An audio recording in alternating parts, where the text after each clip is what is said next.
Sometimes a single fossil can come along and completely rewrite a huge chapter of human history. Today, we're diving into a real scientific detective story. It's all about one Neanderthal whose very existence created a puzzle that took scientists years to solve, and in the end, revealed a hidden world we never even knew was there. For the longest time, we kind of pictured Neanderthals as this single, pretty uniform group that eventually just vanished. But a discovery in a French cave has totally shattered that image. It introduces us to this mysterious ancestor and leaves us with a profound question. How could two related groups live so close to each other for so long and apparently never ever meet? Just let that sink in for a second. 50,000 years. That's 50 millennia. You've got two distinct groups of people close enough to practically be neighbors living in these parallel worlds. They never met, they never mixed. For us, well, it's almost impossible to imagine. So yeah, the big question is, how is that possible? And how did scientists even begin to uncover this secret history? Well, the whole story begins with one fossil and one major contradiction. This entire mystery, it all revolves around a Neanderthal fossil that presented scientists with a puzzle where the pieces just didn't seem to fit. You had two different, very reliable scientific methods telling two completely different stories. So let's meet our main character, Thorin. Yep, named after the Tolkien character. His remains were dug up back in 2015, and he almost immediately became a scientific celebrity. Why? Because the timeline of his life created this massive, confusing contradiction. Okay. So, here's the conflict. On one hand, you have the archaeology, which seemed crystal clear. The sediment layers where Thorin was found dated him to about 45,000 years ago. That would make him a late Neanderthal. But, on the other hand, his DNA told a totally different story. His genome looked ancient, way more like Neanderthals who lived over 100,000 years ago. One of these had to be wrong, right? And look, this wasn't some simple error they could figure out over a weekend. As the archaeologist Ludovic Smaug said, it took them 7 years of intense work to get to the bottom of this. It was a real high-stakes showdown between two of the main pillars of prehistoric research. So how'd they do it? How did they finally crack the case? Well, the team basically had to become prehistoric detectives, using some really cutting-edge science to find the one crucial clue that would finally resolve this contradiction. So first, they had the riddle.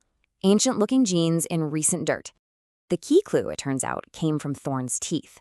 By analyzing chemical isotopes locked inside them, they could figure out what the climate was like when he was alive. And the verdict was clear. Thorin lived in a very cold climate, the Ice Age. This confirmed the archaeological date of around 45,000 years ago. So here's the incredible solution. Neither side was wrong. Thorin really was a late Neanderthal, but he belonged to a much more ancient and completely isolated genetic line.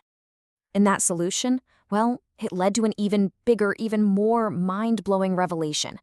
Turns out, there wasn't just one Neanderthal world. There were at least two distinct Neanderthal populations coexisting in Europe right before they all disappeared. This timeline really puts it all into perspective. You can see that over 100,000 years ago, Thorin's ancestors split off from the main Neanderthal population. And for tens of thousands of years, these two groups lived totally separate lives, completely cut off from their relatives genetically, before all Neanderthals eventually went extinct. Just try to wrap your head around that number for a second. 50,000 years. That is more than double the length of all recorded human history. And for all that time, Thorin's people were what you might call a ghost lineage, developing all on their own, completely separate from the other Neanderthals who were living just a short walk away. And what's more, Thorin probably wasn't alone. His genome is actually a really close match to another Neanderthal found way down in Gibraltar. This suggests there might have been an entire hidden population of Neanderthals all along the Mediterranean coast, a completely separate branch on the family tree that we never knew about. Now, this discovery does more than just redraw the Neanderthal family tree. It might actually hold a vital clue to one of their biggest mysteries of all. Why did they go extinct?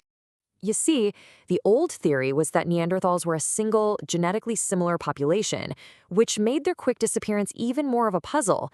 But Thorin proves that the reality was much different. They were actually fragmented into these small, isolated groups. And being isolated like that, well, it's a major disadvantage from an evolutionary standpoint. It limits your genetic diversity, which makes you really vulnerable to things like climate change or new diseases. And without contact, there's no sharing of new ideas, new technologies. Small, separate groups are just way less resilient than a big, interconnected population. This fragmentation could have been a key reason they just couldn't survive. The discovery of Thorin and his whole lost lineage, it just opens up this thrilling new chapter in our own origin story. It proves the world of our ancient relatives was so much more complex and diverse than we ever imagined. And it leaves us with this incredible question. How many other hidden Neanderthal families are still out there, just waiting to be discovered?